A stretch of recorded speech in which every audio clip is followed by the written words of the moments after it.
కూడా తెలుసుకుంటే మంచిదని కేటీఆర్కి ఒక హితవు. అసెంబ్లీలో డెఫినెట్గా మీ అయ్యని తీసుకొని రా, నువ్వు కాదు. అంటే స్థాయికి సంబంధించిన చర్చ ప్రధానంగా నడుస్తూ ఉంది. కేసీఆర్ స్థాయికి రేవంత్ రెడ్డి సరిపోడు, మేము సరిపోతాం అనే విషయాన్ని చెప్తున్నారు. అసలు స్థాయి అంటే ఏంటిది? కేసీఆర్ ఇప్పుడు ఏంటిది? కేసీఆర్ ఇప్పుడు ఏంటిది మీకు తెలిసి? అపోజిషన్ లీడరే కదా. మరి కేసీఆర్ స్థాయి పెద్దదా, రేవంత్ రెడ్డి స్థాయి పెద్దదా? ఇలా ముఖ్యమంత్రి అంటే ఇలాంటి ఒక పనికిరాని చెత్త కామెంట్లతో పరువు తీసుకుంటున్నాడు కేటీఆర్.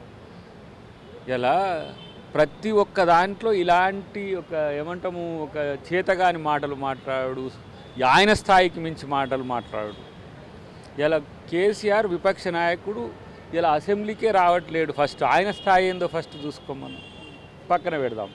ఇలా ముఖ్యమంత్రి గొప్పనా లేకపోతే విపక్ష నాయకుడు గొప్పనా అనేది మరి ఆ మాత్రం ఇంగిత జ్ఞానం కూడా లేని కేటీఆర్ను మనం ఇప్పుడు ఏమనాలంటే, అందుకనే చెప్పిన కొంచెం ఎవరన్నా చూపిస్తే మంచిది, మెంటల్ హాస్పిటల్లో మనోని స్థాయి తెలిసిపోతుంది. ఇప్పటికైనా ఇలాంటి దిగజారుడు స్థాయి మాటలు మాట్లాడడం వల్లనే మరింత రెచ్చగొట్టే ధోరణి వల్లనే పట్టించుకోకుండా వదిలేస్తున్నాం మేము.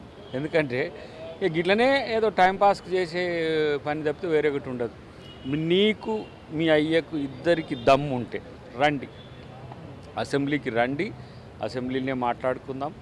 అసెంబ్లీలో ప్రతి ఒక్క అంశం మీద కూలంకుషంగా చేసిన హామీల మీద కాదు, నెరవేర్చిన హామీల మీద కాదు, ఇంకా మీరు ఏం మాటలు ఉన్నా కూడా అసెంబ్లీలో మాట్లాడుకుందాం. అసెంబ్లీ వేదికగా వస్తే మీ అయ్యని తీసుకొని వస్తే నువ్వు దమ్ము